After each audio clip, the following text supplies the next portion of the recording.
I think we are over-exaggerating the role of mother and father. People cared about you, even if they cared about you the wrong way. Attracting attention is the first survival strategy that we develop as babies. The concept of a child is very new. What we call children today used to be considered need to defend or protect your property meant that you had to deny access to many other people. We refuse to accept that this is totally normal. It's part of the variance and the variety of the human experience. So we pathologize it and we call it. If you recall, Professor Sam Vaknin, psychologist, philosopher, and leading authority on narcissism and personality disorders, was our guest for episode 5 on narcissism.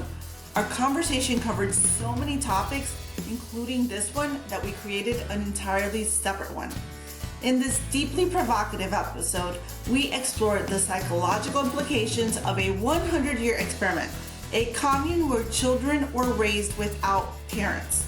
If so, what happens to identity, to empathy, to the development of the self? Drawing on his vast knowledge of attachment theory, narcissistic pathology, and human development, Professor Vaknin helps us unpack what such a society would mean for the human psyche and what it might reveal about the essential role of the constructed myth of parenting in shaping who we become. Get ready for a conversation that challenges conventional thinking, stirs ethical questions, and invites us to reimagine the foundations of selfhood. Take a listen.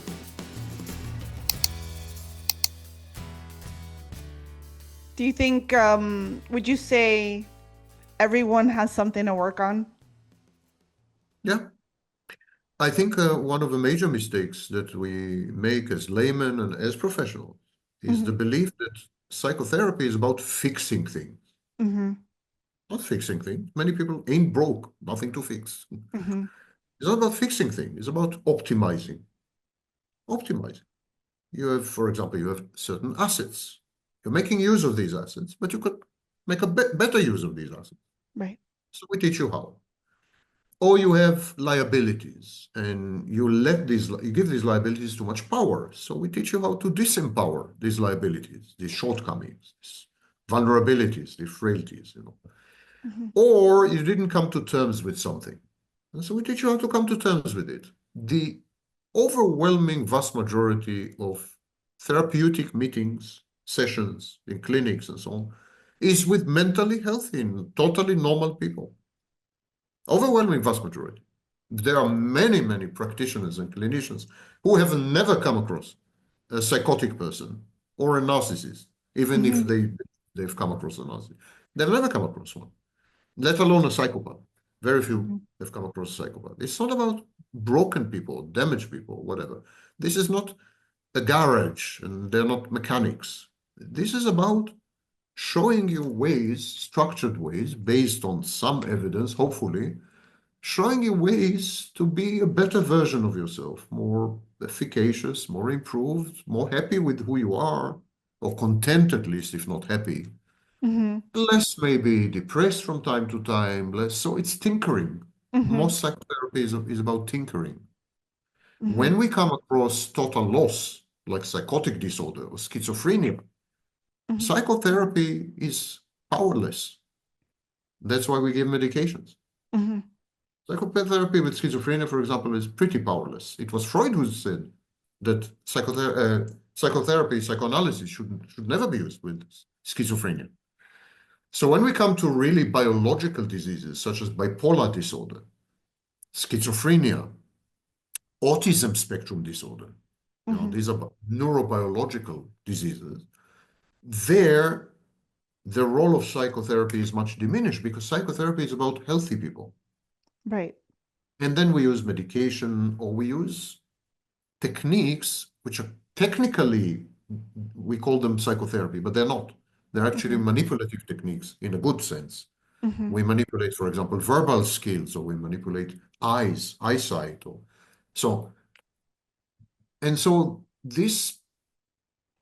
This is where classical medicine has a bad influence on psychology, because classical medicine has made the mistake of defining itself as the science of fixing human beings. Classic medicine is not focusing on prevention. Classic medicine is not focusing on tinkering, on Mm-hmm. optimizing. Not. It's focusing on post facto fixing when things have already gone wrong. That's a Good point. giant mistake of medicine. Giant. Mm-hmm. Today, medicine is beginning to try to make amends. For example, the emphasis on obesity, yeah? Mm-hmm. So, or smoking. They're beginning to try to make amends. But it's a bit too late because for 2,000, 3,000 years, medicine claimed to not be interested in healthy people. Zero interest in healthy people. If you open a medical textbook, healthy people occupy 30 pages. Sick people occupy 1,300 pages. Right. And this leached on, this influenced psychology, because psychology wants to be a branch of medicine. In the wet dream of the psychologist is that he would be considered a doctor, a medical doctor, which would never happen because psychology is a pseudoscience. But okay. Right. So psychologists, when they grow up, they want to be medical doctors. Mm-hmm. So they misdefined and mischaracterized psychology as the science of fixing mentally ill people. It's not. It's the science of making our lives better. Simple. Very simple. I like your reference to optimization because Yeah. that's a good way to look at it. We do so many things like, I don't know, work out, go to the gym. There's so many things that we do to optimize our get good sleep. We have um, a sleep specialist that's done an episode for us that her goal is sleep optimization, and it's water consumption. There's so many things that we do to try to be at our best every day. And I think this is something that kind of gets missed of it's, you only do it if you're broken. And I So really huge I mistake. really disagree with that. I think there's so much benefit to speaking to someone that is not your friend, is not your family member, definitely not a coworker. I wouldn't agree with that one either. But just an independent person that, other than trying to help you optimize your life, has no other bearing. No, Yeah, and someone they're who not has showing up seen, at your parties or your gatherings or anything like that, right? They're just there to help you and also get. someone who has seen many people like you. Mm-hmm. So there's Yeah. experience. Yeah. There's seen many people like you, has Mm-hmm. learned something from Mm-hmm. this, and gives you the benefit of his experience. Says, Yeah. I've seen three people like you, and this is what I've tried. This didn't work. This worked. Try this. Mm-hmm. Simple. It's very simple. Yeah. A psychotherapist is a glorified grandmother, more or Mm-hmm. less. A mother, no, mother is too young. But a grandmother, someone who has seen it all. She's seen it all. Mm-hmm. Right. She has seen infidelity, and she has seen drinking, and she has seen raising children, and she's seen losing children. Mm-hmm. She's seen wars, and she's seen peace, and she's seen it Mm-hmm. all. And Right. Right. you grow to grandma, and she's 81 years old or 93 years old if you're True. lucky. She has seen it all. True. And this is a huge benefit because she can truly optimize you with three words. Right. Uh, and a psychotherapist is a glorified grandmother I love in essence. that. I love that. It makes me think of not just my children, but I have a lot of mentees, a lot of people that I mentor. And even my children's friends have come and asked me for professional advice just because my daughter's, she's already been working in her profession for some time, but when they graduated from college or when they graduated from high school, maybe having their eyes on what am I going to do next, and maybe they just didn't have that at home or what have you, and they'd come to me, and I've always had the same response to people. I'm not better, I'm not smarter, I'm just older, right? Yeah, And it makes me think about absolutely. what you just said because there's so much truth to just being older and having lived a little longer. Yeah. I like that grandmother reference. I think, It's a glorified grandmother. yeah, Of course, it's a grandmother with a huge experience because when you read sure. the literature, you read the literature. So Mm-hmm. grandma has been exposed to 20 people like that. You've been exposed to Mm-hmm. 200 as a Right. psychotherapist. So you Yeah. have some advantage over grandma because you're like super grandma. Yeah. It's a much bigger Yeah. exposure. That's all. Yeah. But that's all. That's really Excellent. all. So I have a question for you.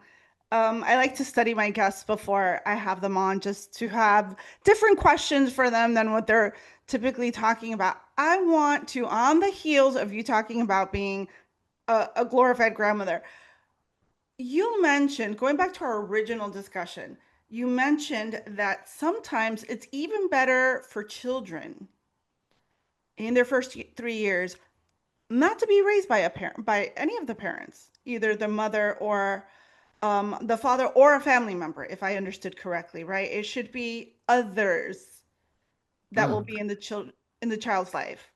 yeah. Um, we believe that the concepts we are using Mm-hmm. are eternal and universal. Mm-hmm. But the concept of a child is very new.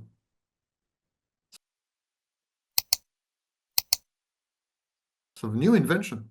There were no children until the end of the 19th century. Mm-hmm. For example, Louisa May Alcott, have you heard of her, the No. author? Mm-mm. Louisa May Alcott, she wrote a book. It's called Little Women. Oh, Little Women. Yes. Okay. Little Mm-hmm. Women. Why not little girls? Why not little children? She calls them women.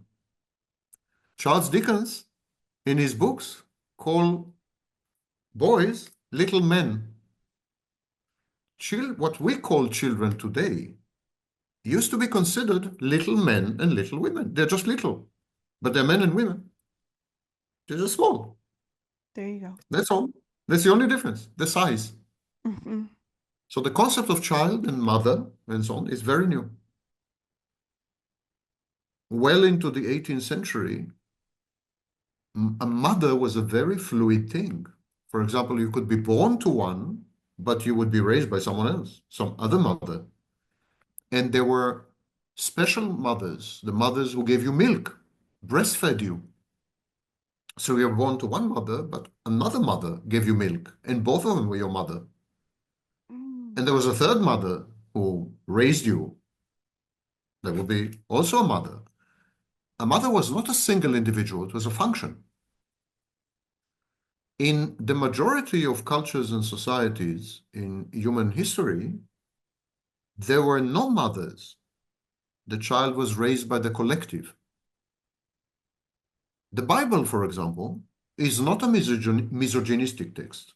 On the very contrary, in the Bible, there are many heroines and women who are, outspoken and outstanding leaders, women who are leaders, and so on. So it's an amazing text in this sense because it's very old and it's not misogynistic. And it's Mm-hmm. not patriarchal at all, Mm-hmm. contrary to what feminists say. But there are almost no mothers. There's a mother here and there mentioned, but mostly for biological reasons, like she gave him birth. Mm-hmm. But the child is clearly raised by collectives. It takes a village.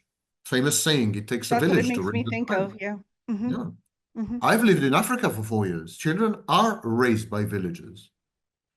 In many societies, children are raised more by uncles than by fathers. For Mm-hmm. example, in Arab societies, the child is raised by a collective of women and a collective of men. Mm-hmm. There's no identifiable mother. It's everyone raises the child. Everyone has to raise a child. Mm-hmm. There was a famous what turned out to be social experiment, the kibbutzim. The kibbutzim are communal settlements in Israel. And for several decades, children in the kibbutzim were raised collectively by trained nannies and by psychologists and by designated teachers, Mm-hmm. not by their mothers and fathers. Children saw their mother and father once a week. They interacted with the mother and father once a week on the rest day, the Shabbat. And the rest of the week, they spend with strangers, so-called strangers. Yet this cohort of children, about 100,000, between 70 and 100, depending on the study, this cohort of children grew up to be mentally healthy. It is by far the most accomplished group in Israeli society, by far. They ended up being prime ministers and leaders of the army and top scientists and like amazingly accomplished people. It's a small group, so we know we can identify them by name almost, and we know Mm-hmm. the level of accomplishment there is mind-boggling. Mm-hmm. They're completely mentally healthy. The rates of dysfunctions and anomalies, such as, for example, divorce, in this group is no different to the general population who were raised by designated mother or father. So it seems that mother and father are not necessary to raise totally, perfectly balanced, healthy, and normal children. 100,000 is a big study over several decades. That's a big Right. sample and definitely representative sample. Right. So that's one case. Unfortunately, there are no studies of Africa, where I spent 4 years and witnessed firsthand, where I I can't think of a case where a child was raised by a mother and a father, a nuclear family. I can't think of such a case in Africa. I'm a Moroccan, I'm half Moroccan, Mm-hmm. and half Turkish. Mm-hmm. And in Morocco, at least, there's no such thing as a child raised by his mother and father. The entire extended family, sometimes hundreds of people, raise the child. When I had to go to the army, I had a group of fathers who kind of trained me prior to the any crisis I had in my life. I had several fathers Mm-hmm. and so on. So uh, the question, while pretty common and normal, is Mm-hmm. biased. Is biased historically because we assume that the nuclear family arrangement that we are witnessing, the contemporary arrangement, has been universal and eternal, when actually it's an extremely recent invention and a failed one. The nuclear family has failed, Mm-hmm. completely failed.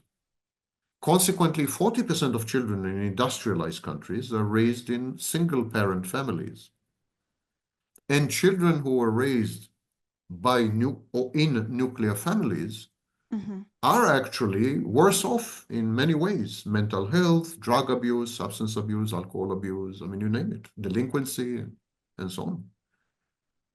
It is true that when the nuclear family is intact, and there's a feminine figure and a masculine figure, so-called mother and father, it's true that the child is better functioning later on in life. It also applies to single parent families headed by a mother. Mm-hmm. But I don't think it has anything to do with the mother or the father or the I don't know what. I don't think this is the core issue here, because we have many other cases where there's no mother and father, and Mm-hmm. populations which are perfectly functioning and normal and happy and you name it and everything. So I think we are overemphasizing and over-exaggerating the role of mother and father, because we have given up on extended arrangements. Like you've been complaining about the intrusive Hispanic environment and what Oh, have you, right? it's a little over the This used top to sometimes. this used to be the norm. This used to Uh-huh. be the norm. When Mm-hmm. people grew up in villages Mm-hmm. and or in extended families, they were Mm-hmm. seen. It was very intrusive. It was everybody's business. Everyone was nosy and busybody, and was not always a pleasant experience. But you were always seen. You were you were noticed for who you are. People cared about you, even if they cared about you the wrong way, you know, even if they cared about you only in order to gossip. But someone cared about you. Today, we're atomized. We are not seen, which explains social media. Social Mm-hmm. media is a compulsion to be seen. We want Right. someone to pay attention to us. Someone, even if it's a troll, just pay attention to me. I'm alive. Hello, hey, Yeah. I'm here. Like we're all on islands, we're all castaways, and we're all trying to attract the passing ship's attention, with semaphores and fires and I don't know what. And this is a sad state of things. I Mm-hmm. think children become mentally healthy when they're seen. And I think it doesn't matter who is doing the seeing. I don't think, I think children become mentally healthy when they're seen by a group of loving neighbors, even if both mother and father are dead. Mm-hmm. I don't think it's very important who sees the child. Right. It is very important for the child to be seen. And that kind of child would grow up healthy and balanced and happy, even if they never had parents.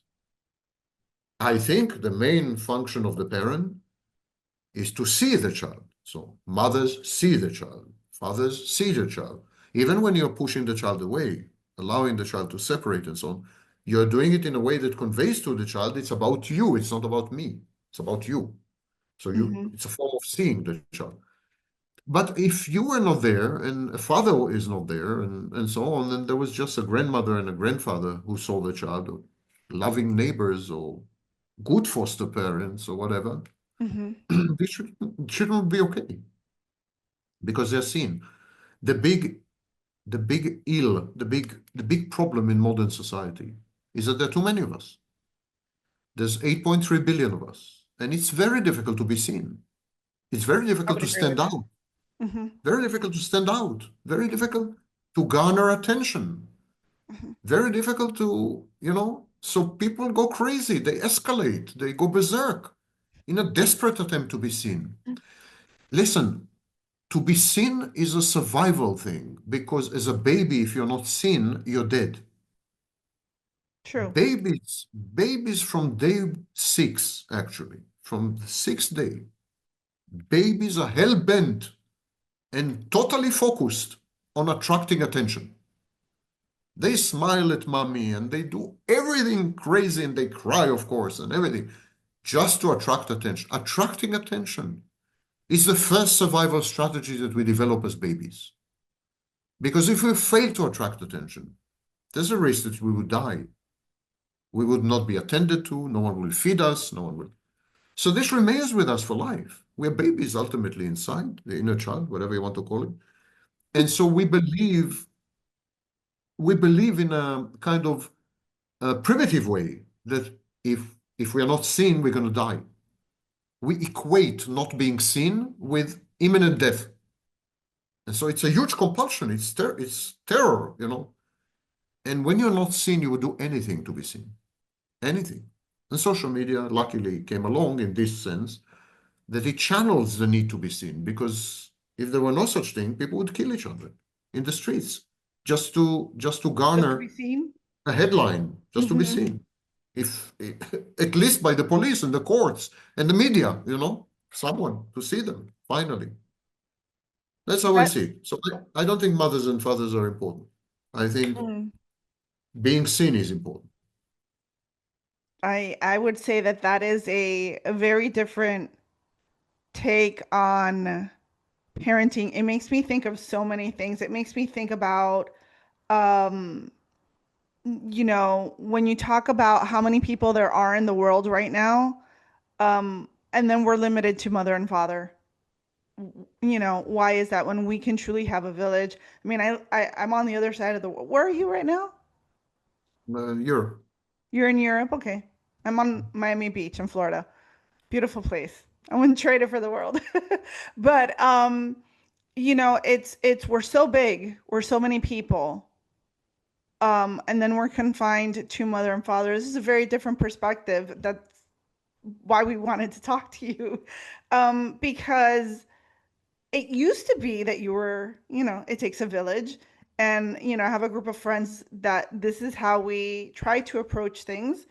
Um, Yet there doesn't feel like a village, especially when we're raising children. And I'm thinking of future generations and, how many generations have already been raised by just mother and father. And then we The continue nuclear on the family, path of just the mother and nuclear father. family, Mm-hmm. nuclear family had nothing to do with raising children. Mm-hmm. Nothing. In the past. Nuclear family had to do with property.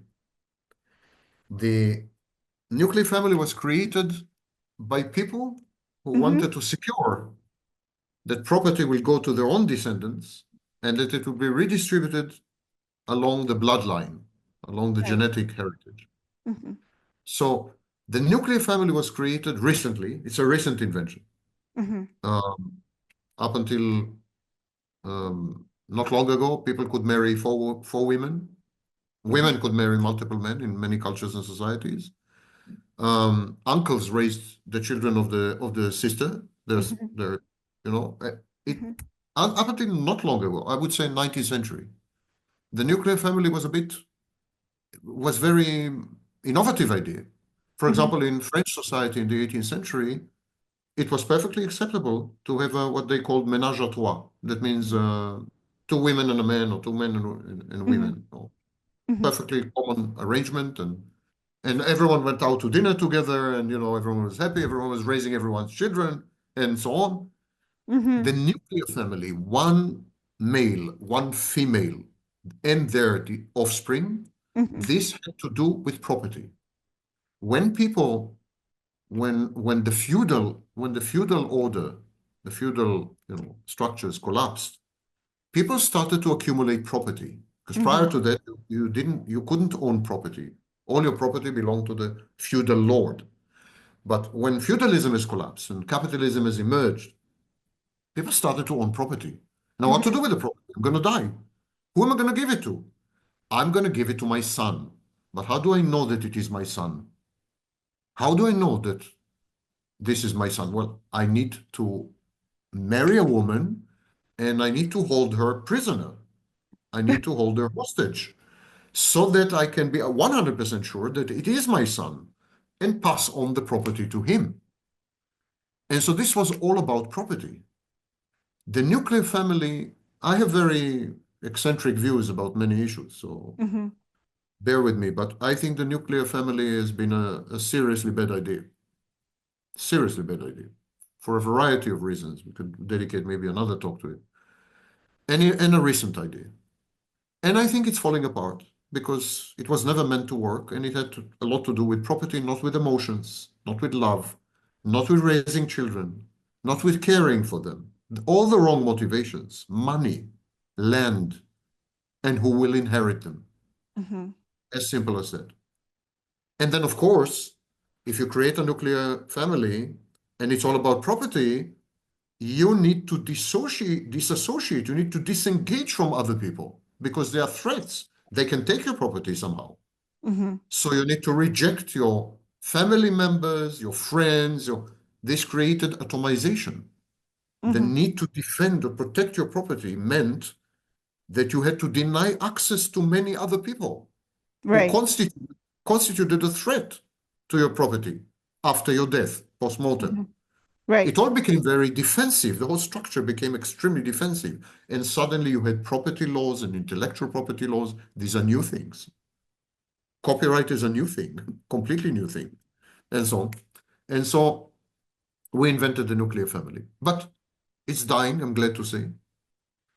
It's dying, and now there are much more flexible arrangements. And I think in due time, what is going to happen, I hope at least, is we're going to reestablish collectives to raise children.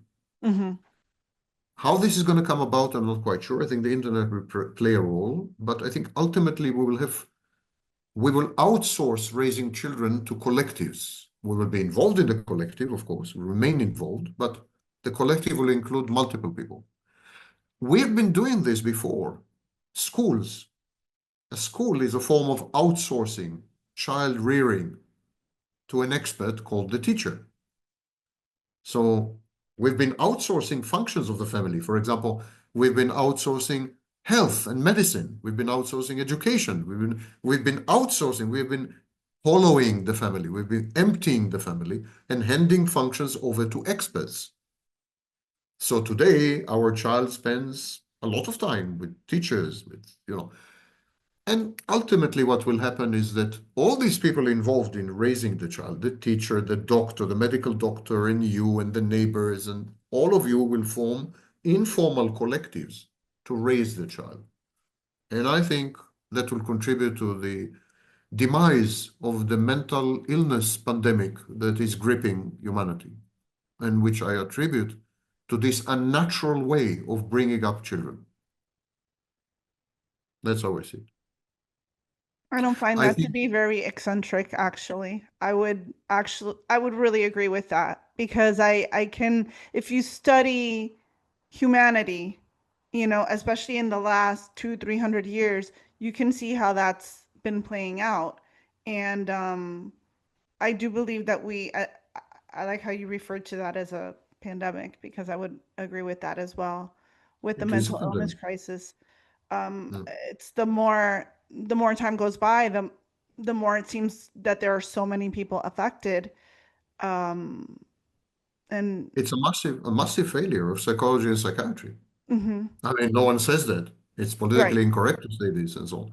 hmm But these disciplines have hmm failed abysmally and dismally. hmm Imagine that you had a branch of medicine which tackles a specific family of diseases. And imagine that rather than diminishing these diseases and reducing their incidence, these diseases exploded suddenly and affected one-third of the population. Wouldn't you say that these doctors are incompetent and should be probably sued for? hmm hmm That's psychologists and psychiatrists. The hmm failure is mind-boggling, is hmm is amazing, the failure, hmm because now one-third of the adult population are affected by diagnosable hmm mental illnesses. One-third. It's a shocking number. Yeah. Shocking. Everything psychology and psychiatry have been doing for the past 150 years led us to this. And the Diagnostic and Statistical Manual in 1952, the first edition, had 100 pages, was comprised of 100 pages. hmm Today, it's 1,100 pages. That's 52 now, 70 years. 70 years later, the diagnostic manual for mental illnesses is 11 times larger than the original in 1952. And Says a that lot. is due to more awareness or We are pathologizing totally normal behaviors. We are pathologizing the mm, diversity of human nature. We reject the diversity of the human mind, while mhm, we're beginning to accept the diversity of the human body, transgender and what have you, we are mhm, still rejecting the diversity of the mind. We refuse to accept that some people don't like the law, they don't like authority, they are goal oriented and they're going to do anything and everything it takes to obtain goals. We mhm, refuse to accept that this is totally normal. It's part mhm. of the variance and the variety of the human experience. So we pathologize it and we call it psychopath. One example. So we have pathologized many, many things. We pathologized recently coffee consumption, and don't ask, internet addiction. That's one reason. But the other Mhm. reason I think is because it's out of hand. There's a sense of panic, I would especially agree among with young, that. I would agree with that. especially among young people. Mhm. Professor Sam Vaknin, thank you so much for joining us. Where can our viewers, listeners find you if they want to hear more about you? I'm inescapable. Just Google Sam Vaknin. You'll find YouTube channels, Wikipedia page. I mean, you name it. It's just Google my name. It's Links to your books, everything. books, everything. Everything. I'm a dinosaur. I've been online since the inception of the internet. That's the truth, by the way. Oh, And so, excellent. yeah. Wonderful. This was a fantastic conversation. Thank you so Thank much. you. I enjoyed it There's too. been a lot of good information here that I know our viewers are really going to appreciate and enjoy as well. Thank you. So